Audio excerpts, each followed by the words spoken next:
What up, you guys? This is Crow here from Crow Archery Motorcycle Adventures, and today I am answering a question that I have been getting asked a lot about, and that is what is going to be my hunting setup for 2023 into 2024 season. So I've got it here with me today.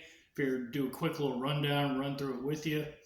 Either way, before we jump into that, go ahead and like, share, comment, subscribe, hit the bell notification over YouTube if you have not. So let's go ahead and jump in. So I'll show you guys this. This is a Morrison Phoenix ILF riser in 17 inches. And then it is paired with Morrison Max 6 limbs, ILF limbs in the long length.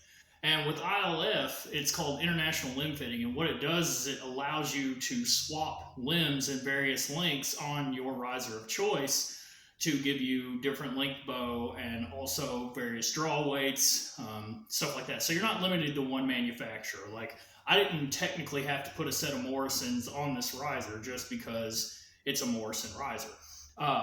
These I put on here because they are known as super recurve limbs. As you can tell, the hook is a lot more, aggressive. Like, you could literally just kind of put this in a tree and hang it from a tree like so, but don't do that.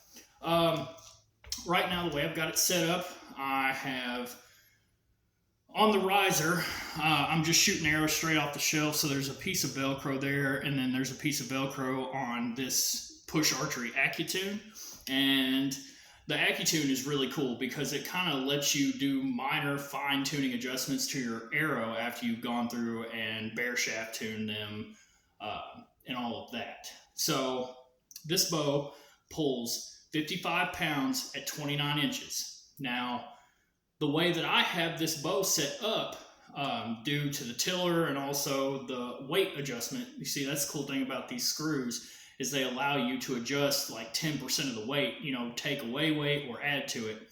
Well, with the way that I have the tiller set up, it's even tiller. So what tiller is, it is the space between this part of the limb pocket up to the string. And yeah, on both sides. So this one is set up to be even. So there's an even distance, mainly because I'm shooting at 3 under. So the arrow sits above 3 fingers, and I'm doing it that way. Let's see what else. It's 62-inch recurve. These limbs were actually custom made for me by Morrison. As you can tell, well, I don't know if I can capture it, but right here, it's a green limb tip, and then you can see a green accent stripe. I don't know if you can really see it on, but yeah, because when you order a set, they ask you what color your riser is, and they do that on purpose to kind of give it a matching aesthetic to the bow.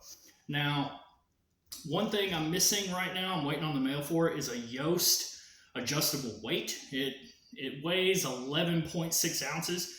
And what it does is when you've got it on the front, it acts as a stabilizer. So, when you're holding the bow, this one kind of wants to lean back like that at the shot or when you're holding it, but the weight will make it to where it's going to stabilize it, and it'll take away some of the vibration post-shot. The string is from Shatterproof Archery, as always. That's where I get all of my strings from. All those guys are really cool, good people. Go check out their YouTube channel if you haven't. Let's see, I've got this Selway 6-arrow quiver. It's just the plastic one.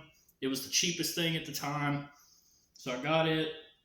And then my arrow setup, I'm actually still working on bare shafting a good hunting arrow for this year. But right now, where I'm at, I've got Gold Tip Hunter XTs in 300 spine with 300 grains on the front end. And before fletching, right where I'm at, it's around 585 grains, somewhere around there. So after fletching and arrow wrap and, all of that, should be pushing 600 plus grains. Let's see. I mean, ain't really much else to talk about. Oh yeah, the little string silencers, that is beaver fur. I got those, got them on there. It really does quiet the bow down a lot.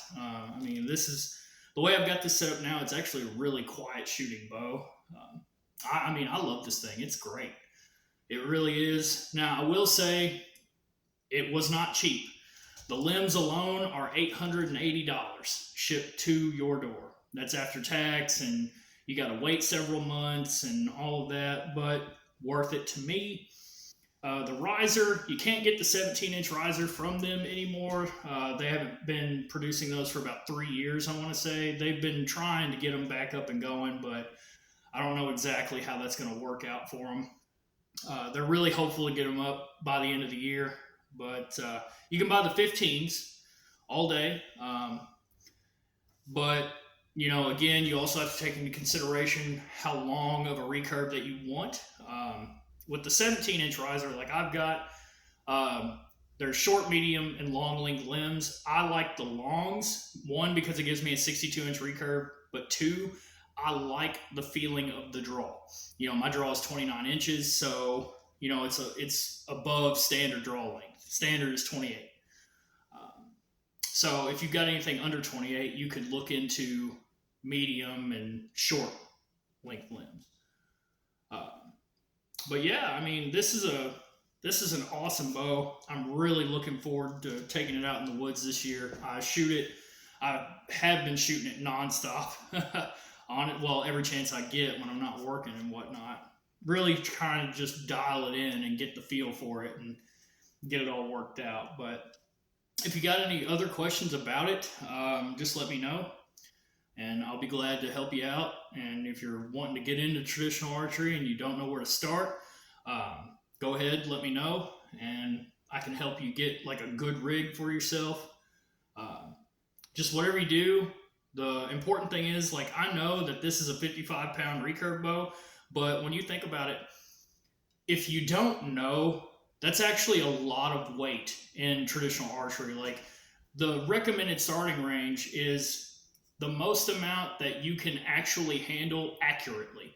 And for 99% of people, the starting weight is going to be like 30 pounds, 25 pounds, 30 pounds, like lower. And that's fine. There's nothing wrong with that, because you want to start yourself with good form.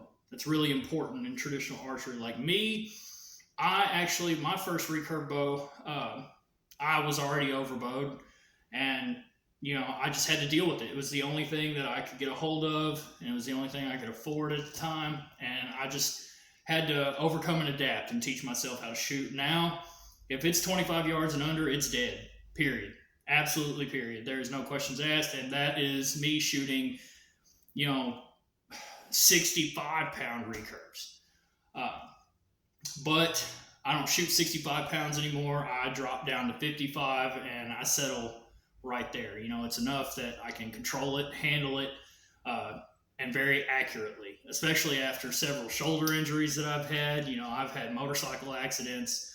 Uh, in fact, my last one, I was in the hammer lane to pass, and this guy pulled straight out in front of me to basically cross the lane and go into a parking lot, and then I slammed into the side of the truck with my shoulder, and it kind of screwed me up for a little bit. So I've been slowly regaining my strength back. I actually had to drop down in weight to 45 pounds at the time, and I'm fortunate enough to actually have my strength back and everything, so that's really cool. But either way, thanks again. If you got any more questions on this bow, let me know. Again, if you're thinking about buying a bow, let me know. I'll help you get started, and I'll help you get one that's good for you. Uh, and then once that happens, I'm actually going to go through and start a playlist, or a public playlist for everyone, of videos that I make on, things specifically for the beginner and newbie, traditional archer, starting from how to set up your new bow, including nocking point, deciding what kind of shooting method that you want to use. We're just going to go way down the rabbit hole and jump in. But either way, peace.